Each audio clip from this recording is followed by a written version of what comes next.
नांगौ भटारशिप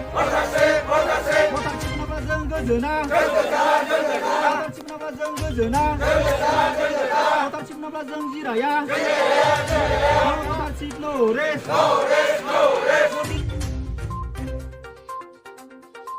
जलाइस्रिनि हायनारियाव भिपिआइनि गिदिरथार धरना गसाइगाव 5 आगस्ट 2021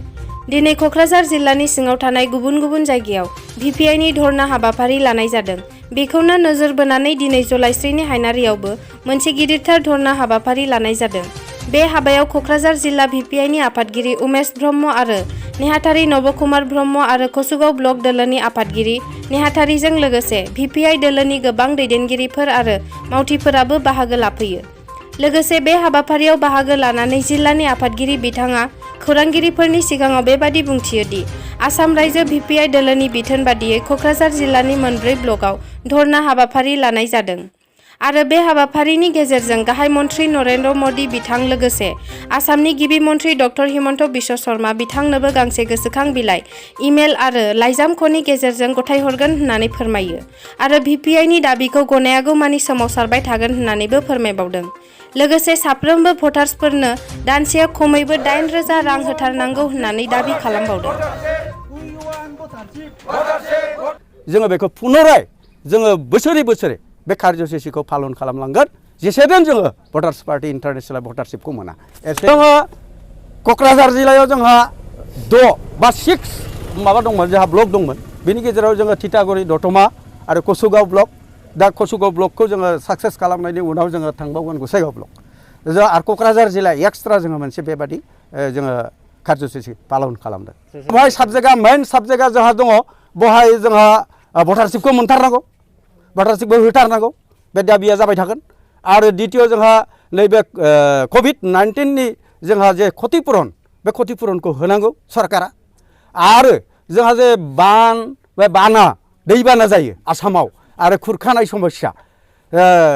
रुगुं खुरखानाय समस्या बेखौ राष्ट्रीय समस्या होननानै आसाम सरकारा गनायनानै लानांगौ बेखौबो जोङो दाबि थिखांबोगासिनो दङ। मेइन जोंनि माबाया साबजेक्टआ बेनो जोङो बे मोनथाम मोनब्रै बिषयखौ जोङो लिरनानै जोङो प्रधान मन्त्रि गाहाय मन्त्रिनिसिम जों फाथायहरगोन। लिरनाय दङ मेम'रेन्डामाव जोङो बेखौबो लिरदों जे माखासे जोङो बाहायनाय जिनिस मुवाफोर बेफोर जेबो बारानिफ्राय बारा बांगासिनो दङ। जोंनि जिहेतु इनकाम सर्स बे इनकाम सर्सजों बे बांनायफ्रा जों गोरोबनाय नुवाखै बेखायनो जोङो नैबे लकडाउननि समाव जोंनो बिभिन्न रोखोमनि सिन्था खालामनानै जोंनो मा होनांगौ सहाय होनांगौ गभर्नमेन्टआ। जोङो बे हाबाफारिखौ जोंहा गुसुयै जोंहा आन्दलन खालामनायनि थांखिया जोंहा दंखायो आरो जोंनि बादि बे भारतआव जों बादि आन्दलन खालामग्रा खोब खमैनो दङ आरो इन्टारनेशनेल जिहेतु जोंनि दला आन्तराष्ट्रीय बेखायनो जोंनि आन्दलननि कार्यसूचिफ्रा आलादा रोखोमनि जानांगोन दिन थांगोन। दा भारतनि जोङो बेखौबो दाबो जोंनि बे रायजो राजाफ्रा कुप्रथा जेरखम सत्य जुगाव बा गोदो गोदाय भारत सरकारा बुंदोंमोन जे रान्दि बुथारनाय फिसाया थैयोब्ला रान्दिखौ अराव सावफानाय बेफोरखौ जुदि सतिदा प्रथाखौ जुदि कुप्रथा होनना बुंनो हायोबा दा बबे कुप्रथा दङ जोङो दा कुप्रथाखौ नुनो मोन्दों दा गतिके जोंहा जे मोसौ सिबिनाय मोसौखौ बिजेपि सरकारा सिबियो खिन्थु मानसिखौ बुथारो नङा होमबा मोसौ सिबिनानै मानसिखौ बुथारगासिनो दं बेथ' मोनसे कुप्रथा बियो मोनसे मानसिखौ सिबिग्रो होमबा मोसौआ थैया ओंखायनो जोङो भटार्स पार्टी इन्टारनेशनेल बुंदों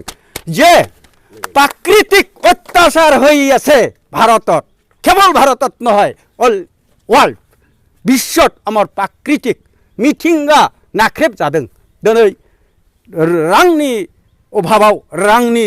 खैफोदाव गोलैनानै रांजों नाख्रेब जानानै सालबारि जोबनो हमदों बिफां लाइफां जोबनो हमदों सिखाव दाखात बारायदों नङा होमबा सिखाव दाखात बारायदों उग्रपन्थी समस्या जोबनो थाङाखै आन्दलन जोबनो थाङाखै दाना मा बुंबाय आन्दलन जिबिसो होनना बुंबाय बिजेपि सरकारा दा ओंखायनो होनदों जोङो बिजेपि सरकार हाय